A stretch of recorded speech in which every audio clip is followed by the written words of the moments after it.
Hi, Alice here.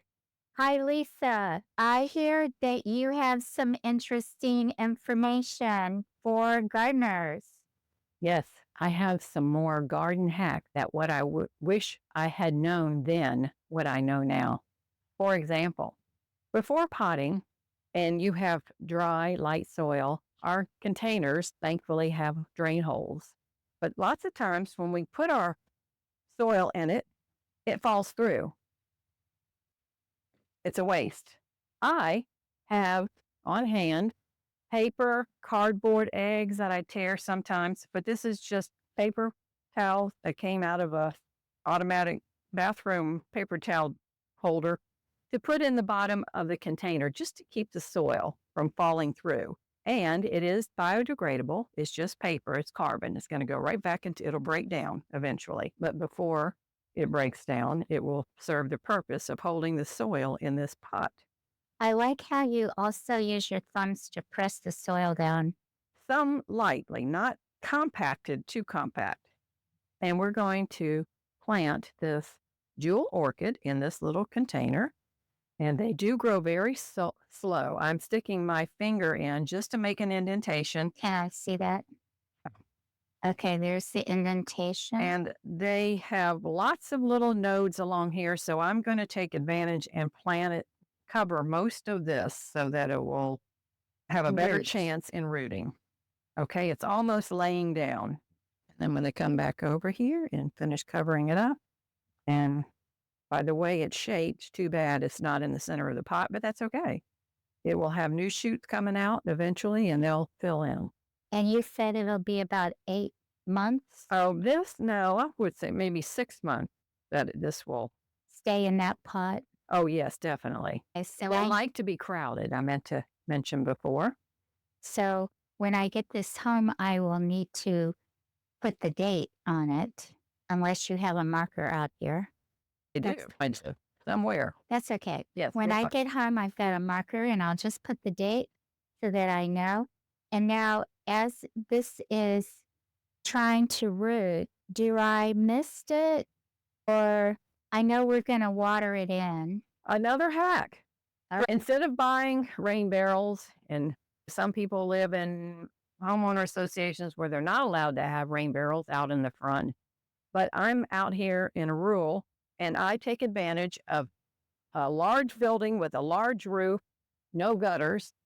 I have accumulated 5-gallon buckets, and I set underneath the drip line. And you can find the drip line by the indentation of the ground where the water mostly flows. And just yesterday, I emptied these as I was potting up, and I used the water. But these buckets will sit along the drip line. And when I go to water, this is a jewel orchid. And any of my orchids, I always like to use rainwater to water them. And your drip line is right up here at the edge. The very edge of Is that a corrugated roof, a tin roof or whatever, and the water comes off that and into your rain barrels. And are those 5-gallon? Those are 5-gallon buckets. And those are easy to obtain at a variety of stores. Yes, big box stores. You don't have to use 5-gallon. You can use anything. A lot of people they buy cat litter that comes in big boxes that are this plastic material that would hold up for a while. Well, that's a great suggestion. If you want to walk over this way, I have some leftover rainwater in a larger tub that I keep on this end because it was so heavy I couldn't move it back there. But I'm going to use this rainwater to water this jewel orchid. And what are you putting in there? Is that a plastic? It's just a plastic bottle. Okay. And then you're just watering it until the water comes out the bottom? Yep.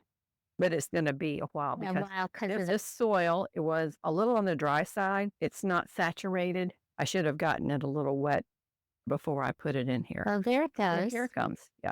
And even though that paper towel is in there, it's still allowing enough water to drain out.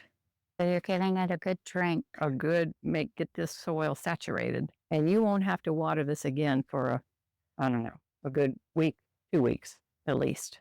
Now I missed my indoor plant. If you're going to keep this indoors, you may want to mist it a little because they don't get the humidity inside as if they Okay. were more outside. This is okay. You can keep it on a porch, any kind of an area outside now. And at what temperature would you bring it inside the house? Just before December, I would say maybe you don't want it to get below 50. That reminds me of succulents. Usually they say when you have your succulents out on the porch, and also my peace lily, if it's going to go below 50 or below, to bring it inside. Yeah, that's a good because they struggle. They have to close up all of their fizz and put a protection. We just don't want to stress them out any more than we have. So Good. 50 degrees is a good guideline to bring in delicate plants. That's great advice. Any other garden hacks you have to share? Just enjoy what you do and experience. If you mess up something, then you learn by experience. Gardeners learn by doing, and a mistake is such a great learning Experience. opportunity because now you know what works and what doesn't work. Thank you, Lisa. You're welcome. Thank you for having me.